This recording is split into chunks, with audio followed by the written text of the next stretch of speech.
Welcome to Samba Samba. Enjoy the video. You start by choosing an image and checking the license. This matters for legal use.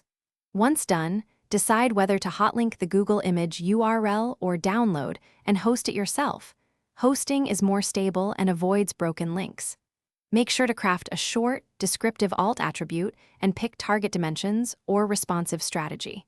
You should also note file format because size affects load time. Optimizing now prevents slow pages later and makes the next step straightforward. Now add the actual img element in your HTML and explain why each part matters. You set src to the hosted file or the validated source URL.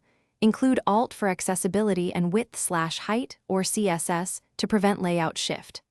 For responsive support, add src set and sizes so browsers pick the right resolution and include a modern web option if you can. Also use loading equals lazy for off-screen images to improve performance.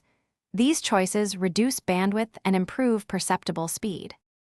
Finish by testing across devices and explaining what to watch for. Make sure the image returns a 200 status and scales correctly. If it doesn't, check the URL, CORS headers, or server permissions. These are common failure points.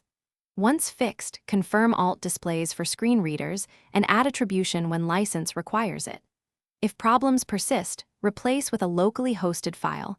That usually resolves broken links and permission issues and keeps your page stable. Thanks for watching. Consider subscribing if we helped you.